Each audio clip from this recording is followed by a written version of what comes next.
Hello friends, मैं doctor Ketan Shah Ahmedabad Gujarat से। आज के मैं इस वीडियो में डिफरेंट टाइप ऑफ इंजरीज के बारे में और उसका होम्योपैथिक मैनेजमेंट क्या हो सकता है। मतलब हमें जब चोट लगती है, अलग अलग तरह की हमें चोट लगती है और उसमें होम्योपैथिक दवाई कौन सी देनी चाहिए। ये वीडियो इसलिए यूजफुल रहेगा कि हम घर में कुछ इंजरीज की मेडिसिन रख सकते हैं, खास करके जब घर में बच्चे वगैरह होते हैं, उनको इंजरी के चांसेस ज्यादा होते हैं। उसके अलावा भी बड़े बड़े लोगों को भी इंजरी होने के कभी न कभी चांस रहता ही है। तो होम्योपैथिक दवाई देने से जो आपको डॉक्टर के पास जाना पड़ेगा वो नहीं होगा। या तो अगर कुछ ज्यादा गहरी चोट लगी हो या फ्रैक्चर वगैरह हुआ हो तो आपको डॉक्टर के पास जाना पड़ेगा। लेकिन अगर होम्योपैथिक दवाई शुरू से शुरू कर दिया हो, पहले से ही शुरू कर दी हो, तो उसका कोई कॉम्प्लिकेशन नहीं होगा, रिकवरी फास्ट होगी, पेन कम हो जाएगा। तो मैं सजेस्ट करता हूं कि आप ये वीडियो से नॉलेज लेके घर में कुछ ऐसी होम्योपैथिक दवाई जरूर रखिए ताकि वो आपको इमरजेंसी में यूज हो जाए। तो शुरू करते हैं आज का ये वीडियो इंजरीज के बारे में।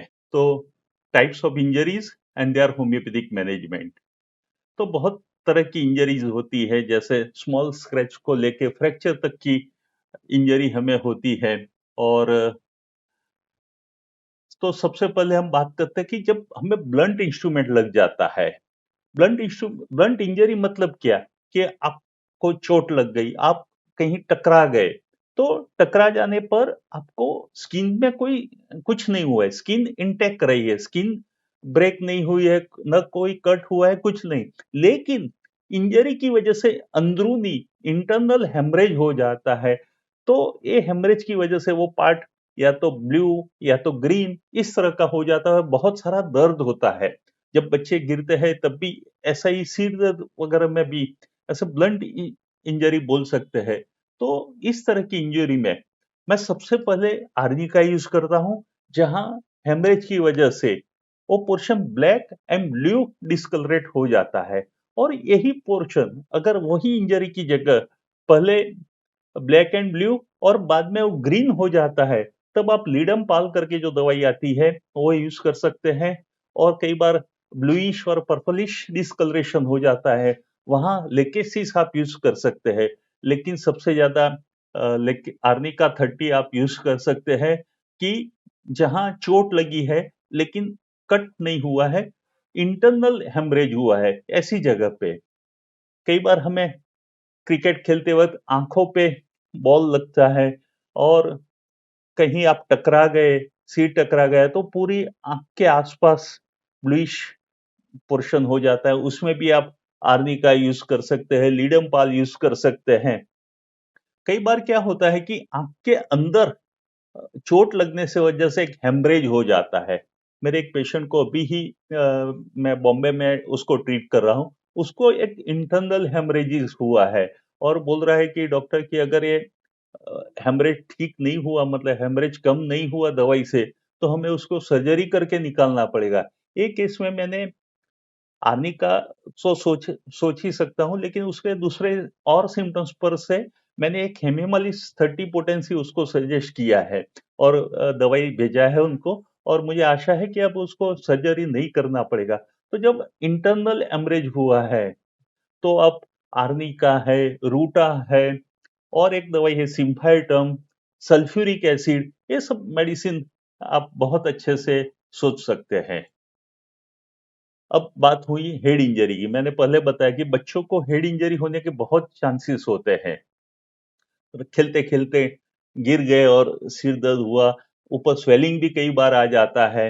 तो आर्नी का मेरे बहुत सारे पेशेंट अपने छोटे बच्चों के लिए घर में रखते हैं, और कोई नॉलेज हो या ना हो, वो आर्नी का जरूर घर में रखते हैं। जैसे ही बच्चा गिरा, ये मीठी 3-4 पील्स उसके मुंह में दे दी, बच्चा खुश होके थोड़ी देर में खिलने लगेगा, अपना दुख दर्द भी भूल जाएगा। लेकिन कई बार सीवियर हेड इंजरी होती है, खास करके रोड एक्सीडेंट में। तो जब भी हेड इंजरी का केस हो, तो फर्स्ट 48 आवर्स काफी महत्वपूर्ण साबित होते हैं। अगर हेड इंजरी के बाद पेशेंट कॉन्शियस हो या न हो, लेकिन अगर उससे नाक से या कान से खून आने लगे, तो आपको समझना कि आपको हॉस्पिटल में जाना ज़रूरी है और एमआरआई या सीटी स्कैन करवाना ज़रूरी है कि हो सकता है कि इंटरनल चोट लगी हो। तो इंटरनल चोट ड्राउजीनेस के साथ हो, तो आप ओपीएम दे सकते हैं और आर्निका तो ज़रूर देना। आर्निका आप ऑन द स्पॉट शुरू कर सकते हैं। 30 पोटेंसी या 200 पोटेंसी में 3-3 गोली 3 या 4-5 बार शुरू कर दो। वो क्या करेगा आर्निका? जो अंदर हेमरेज हुआ है, उसको वो एब्सॉर्ब कर लेगा और वो पार्ट्स में अंदर जो ब्रेन के अंदर स्वेलिंग आया है, उसको वो रिमूव करता है। नेट्रम सल्व अगर हेड इंजरी के बाद अगर 1 साल पहले भी पेशेंट को हेड इंजरी हुई है और उसके बाद उसको प्रॉब्लम रहे हैं, खास करके मैं बताऊं कि मैंने ऐसे जो क्रॉनिक हेडेक के केस ठीक किए हैं। मैंने इपिलेप्सी की चोट लगने के बाद पेशेंट को जो मिर्गी बोलते हैं, इपिलेप्सी के अटैक आते थे, उनको भी मैंने नेट्रम सल्फ दिया है। या कई लोगों को वर्टाइगो चक्कर आते हैं और वो बोलते हैं कि मुझे ये हेड इंजरी हुई थी, एक्सीडेंट हुआ था, सिर में चोट लगी थी, उसके बाद ये प्रॉब्लम शुरू हुआ, तो मैं उनको नेट्रम सल्फ देता हूँ। तो आर्निका और नेट्रम सल्फ हेड इंजरी की बहुत बढ़िया दवाई है। पंक्चर वुंड, जैसे पॉइंटेड चीज से आपको प्रॉब्लम हुआ है, पॉइंटेड चीज आपको लग गए, कांटा लग गया और उसकी वजह से वो जगह पे बहुत पेन होने लगा, तो लीडमपाल मेडिसिन है। लीडमपाल 30 पोटेंसी में मैं देता हूँ। कई लोगों को इंजेक्शन देने के बाद पेन रहता है, कई लोग वैक्सीन के बाद, एक पेशेंट को 10 दिन तक पेन रहा, वो अपना हाथ ही नहीं उठा सकता था, उसको मैंने लीडमपाल दिया।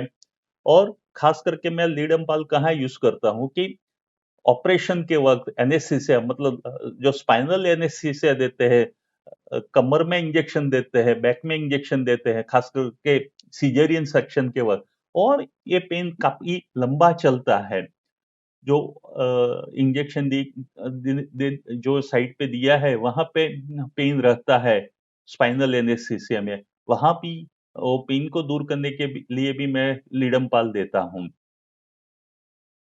अब बात आई, जहां हमने पहले बात की ब्लंट इंजरी के बारे में, अभी क्या होता है कि इंजरी में या तो आपका चमड़ी का लेयर ये हो गया हो या तो कट हो गया हो, जिसको लेसरेशन इंजरी बोलते हैं, कि स्किन भी रप्चर हुआ हो। कई बार ऐसा लगता है कि ये पेशेंट को सूचर्स लेने पड़ेंगे। तो आप कुछ भी करो, अगर ज्यादा डीप इंजरी है तो टाके लेने पड़ेगा, सुचरिंग करना पड़ेगा, लेकिन आप वो गांव को साफ कर दो अच्छे पानी से। दूसरा, कि ये सबके लिए सबसे बेस्ट दवाई है कैलेंडुला। कैलेंडुला आप ओरली भी दे सकते हो 30 पोटेंसी में। कैलेंडुला का मदर टिंचर आता है, जो आप सेवलॉन या डेटॉल की जगह आप यूज कर सकते हो। थोड़े पानी में कैलेंडुला मिक्स करके आप गांव को साफ करने में यूज कर सकते हो। और कैलेंडुला का ऑइंटमेंट भी बाजार में आता है। आप सोफ्रामाइसिन या बेटाडिन यूज मत करो, कैलेंडुला यूज करो और देखो उसके कितने अच्छे रिजल्ट है। तो ड्रेसिंग पर्पस के लिए, घाव साफ करने के लिए और हीलिंग फास्ट करने के लिए कैलेंडुला आप यूज कर सकते हैं। आप देख सकते हो कि ड्रेसिंग वगैरह पर्पस में, या जहां ब्लेड लगी हो, कुछ भी वुंड बना हो, वहां आप कैलेंडुला यूज कर सकते हैं। नर्व्स इंजरी में खास करके नर्व्स बहुत सेंसिटिव होती है, नर्व्स की वजह से ही हमें पेन का एहसास होता है। खास करके मैंने ऐसे पेशेंट देखे कि जहां टेल बोन इंजरी हुई, जो पीछे बैक में लास्ट जो पोर्शन होता है, ये पेशेंट का जहां आता है टेल बोन, जिसको बोलते हैं कॉक्सिक्स बोन बोलते हैं, वहां इंजरी होते बहुत, वो इंजरी की इफेक्ट बहुत लंबी चलती है, पेशेंट को काफी महीनों तक उसका दर्द रहता है। तो ऐसे केस में पेशेंट, डॉक्टर तो बोलते हैं कि आपको रिंग पे बैठना है, सीधे बैठ भी नहीं सकते हैं। ऐसे केसेस में मैंने हाइपरिकम पेशेंट को दिया है। हाइपरिकम 30 3-3 गोली 3 बार, और बहुत अच्छे रिजल्ट मिले हैं। आपको पता है कि उंगली वगैरह काफी, यहाँ नर्व्स बहुत ज्यादा होते हैं, नर्व्स सप्लाई ज्यादा होता है, इसलिए पार्ट बहुत सेंसिटिव होता है। सपोज आपको कहीं कार का दरवाजा बंद करते वक्त आपकी फिंगर कार में, अगर आपको इतना पेन होगा कि आप बेयर नहीं कर पाओगे, ऐसे केसेस में आप हाइपरिकम प्रिस्क्राइब कर सकते हो। स्प्रेन, स्प्रेन मतलब क्या? मोच आ जाना। आप चलते चलते अगर पैर आपका टर्न हो गया और उसकी वजह से लिगामेंट्स की इंजरी हो गई, या वो पार्ट पे दर्द होने लगा, पार्ट स्वेल हो गया, उस पर सूजन आ गई, जॉइंट्स में कुछ प्रॉब्लम होने लगा, आप उस पर पैर पे वजन नहीं दे सकते हो, तो ये सब स्प्रेन चलते चलते मोच आ जाना, उसमें मैं सबसे पहले आर्निका यूज करता हूँ। आर्निका के अलावा भी मैं सबसे ज्यादा रूटा एंड रस्टॉक्स, ये दो दवाई मेरी बहुत फेवरेट है। कि कई केस में पल्सेटिला से भी मुझे बहुत अच्छे रिजल्ट मिले हैं, लेकिन स्प्रेन के केस में रस्टॉक्स और रूटा, रस्टॉक्स का क्या इंडिकेशन है कि आप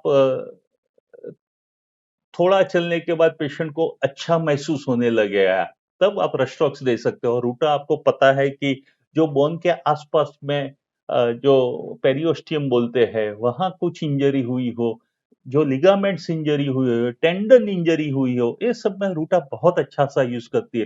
रूटा आंख के इंजरी में भी बहुत अच्छा, इंट्रा ऑक्यूलर हेमरेज में भी बहुत अच्छा यूज होने वाली दवाई है। तो रूटा स्प्रेन के केस में बहुत अच्छे से यूज होती है, कई बार पल्सिटिला भी अच्छा रिजल्ट देता है।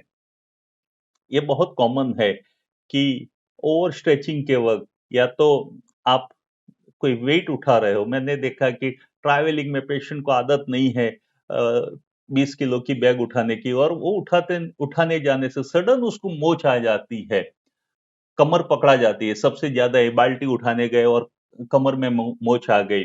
तो ऐसे केसेस में मैं रस्टॉक्स यूज करता हूँ। कई बार रात को सो गए हो और सुबह वो गलत सोने की वजह से, गलत तकिए की वजह से आपको तकलीफ हुई हो, उसमें मैं रस्टॉक्स बहुत अच्छे से यूज कर सकता हूँ।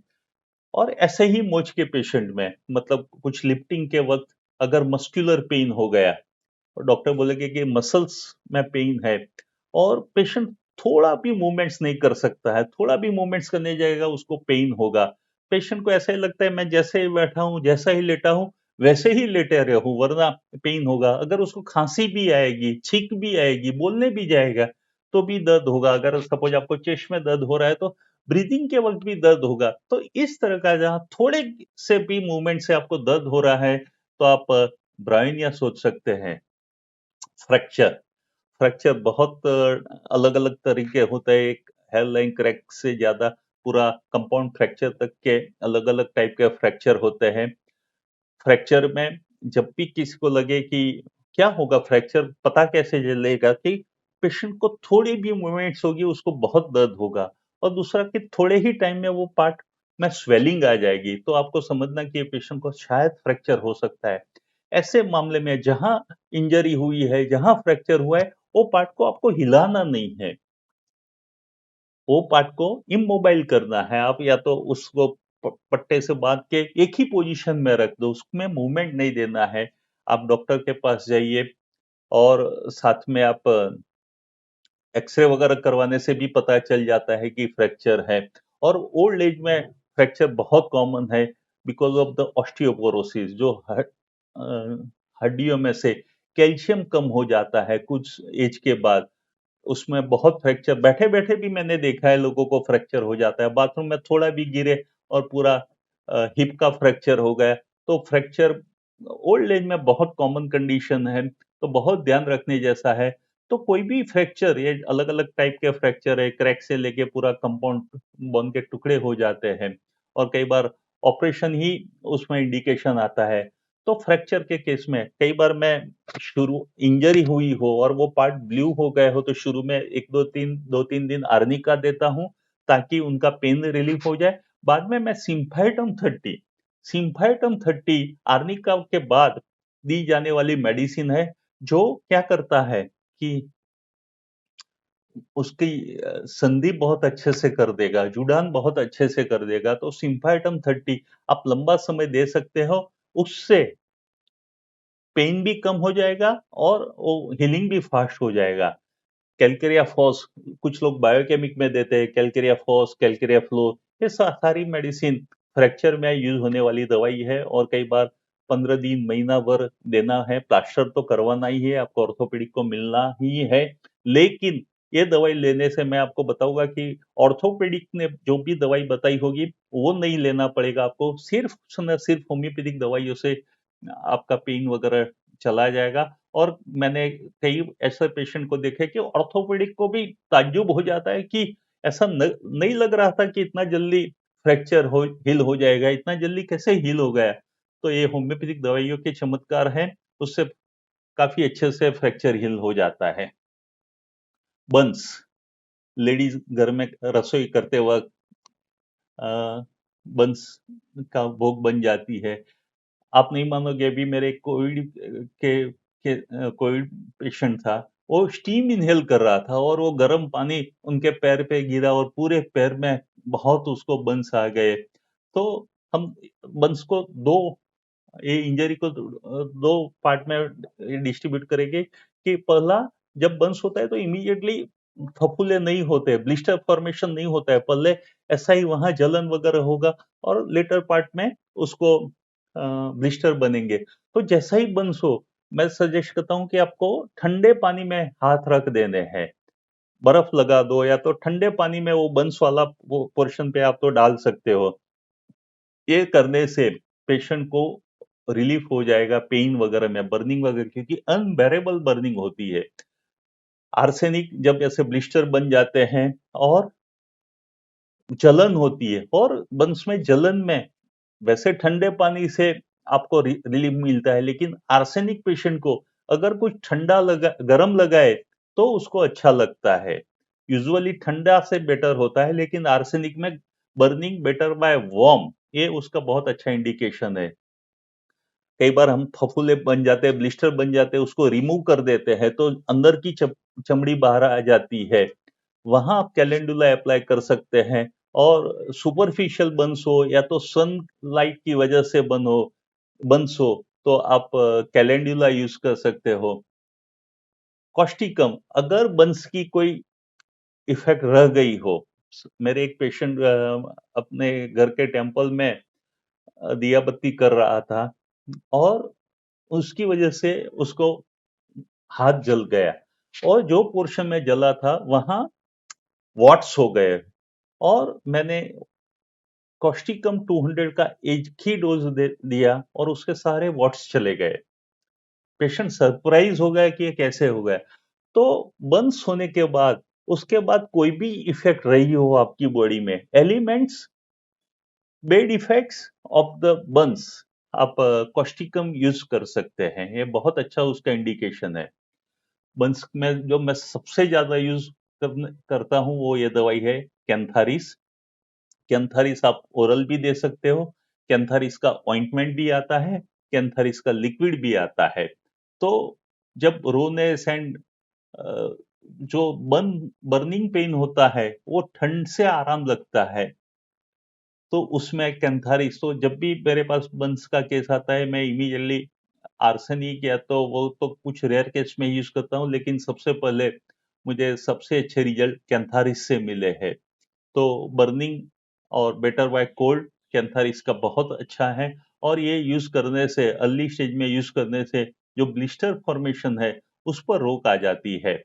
अर्टिका यूरेंस भी बहुत अच्छी दवाई है, जहाँ बर्न्स की वजह से बर्निंग हो, इचिंग होता हो, या तो कई बार पॉइजनस प्लांट की वजह से या केमिकल्स बर्न्स हुआ हो, ये सारे बर्न्स में आप अर्टिका यूरेंस सोच सकते हैं। एक और इंजरी की मैं चर्चा करने जा रहा हूँ कि इंसेक्ट बाइट। इंसेक्ट बाइट अभी मॉनसून सीजन है, तो मॉनसून सीजन में मॉस्किटो बाइट होता है, या तो सबसे ज्यादा जो इन जनरल इंसेक्ट बाइट होता है हमारे आसपास में, वो हनी बी बाइट। तो हनी हनी